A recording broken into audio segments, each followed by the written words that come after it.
വിവാഹത്തിന് ശേഷം 2 ആഴ്ച ഞങ്ങൾ ഒരുമിച്ച് ജീവിച്ച് അദ്ദേഹം ന്യൂസിലൻഡിലായിരുന്നു.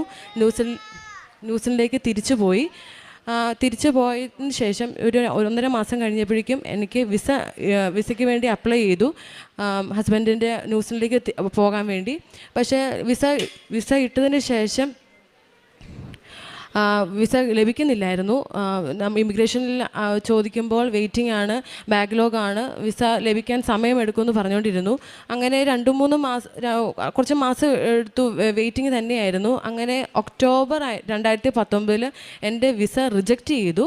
അപ്പോൾ റിജക്റ്റ് ചെയ്യാനുള്ള കാരണം അവർ പറഞ്ഞത് ഞങ്ങൾ അറേഞ്ച്ഡ് മാരേജിന് ആവശ്യത്തിനുള്ള പ്രൂഫില്ല, അതുകൊണ്ട് വിസ റിജക്റ്റ് ചെയ്യുന്നു എന്നായിരുന്നു പറഞ്ഞത്. വിസ റിജക്റ്റ് ചെയ്തപ്പോൾ എന്ത് ചെയ്യണമെന്ന് അറിയത്തില്ല. ഞങ്ങൾ പ്രാർത്ഥിക്കുന്നുണ്ടായിരുന്നു. അപ്പോൾ ഞങ്ങളുടെ പ്രാർത്ഥന തന്നെ മതിയല്ലോ വിസ കിട്ടാൻ എന്ന് ഓർത്തുകൊണ്ടിരുന്നു. പക്ഷേ ആ സമയത്ത് ഞങ്ങളുടെ ഒരു ഫ്രണ്ട് ചേച്ചി കൃപാസനത്തെക്കുറിച്ച് പറഞ്ഞു. പക്ഷേ ഇവിടെ വന്ന് ഉടമ്പടി എടുക്കണമല്ലോ എന്നോർത്ത് മടി പിടിച്ചിരുന്നു. പക്ഷേ വിസ റിജക്റ്റ് ആയപ്പോൾ എനിക്ക് മനസ്സിലായി, എന്തൊക്കെ പറഞ്ഞാലും വിസ ഇവിടെ വരാതെ കൃപാസനത്തിൽ നിന്ന് ഉടമ്പടി എടുക്കാതെ വിസ ഇനി ലഭിക്കുകയില്ലെന്നൊരു വലിയൊരു തോന്നലുണ്ടായി. അങ്ങനെ ഡിസംബർ 5-ാം തീയതി ഞാനും ഹസ്ബൻഡ് ഉടമ്പടി എടുക്കാൻ വേണ്ടി അവിടുന്ന് വന്നു.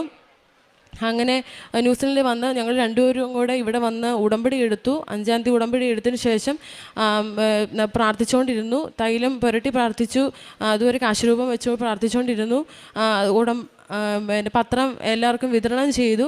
അങ്ങനെ അദ്ദേഹം തിരിച്ചു പോകാനുള്ള ഡേറ്റ് ഓൾറെഡി ബുക്ക് ചെയ്താണ് വന്നത്. അങ്ങനെ അദ്ദേഹം ഡിസംബർ 19-ാം തീയതി തിരിച്ചു പോകാൻ വേണ്ടിയാണ് ബുക്ക് ചെയ്തത്. അങ്ങനെ 15-ാം തീയതി ആയപ്പോഴേക്കും എനിക്ക് വിസ ലഭിച്ചു. അത് വക്കീൽ വഴിയാണ് ഇട്ടത്. പക്ഷേ വക്കീൽ പറഞ്ഞു ഒരു കാരണവശാലും വിസ കിട്ടിയില്ലെന്ന് പറഞ്ഞതാണ്.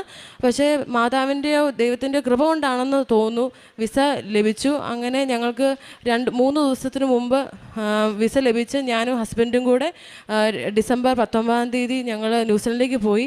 അങ്ങനെ മാതാവ് ഞങ്ങൾക്ക് വലിയൊരു അനുഗ്രഹം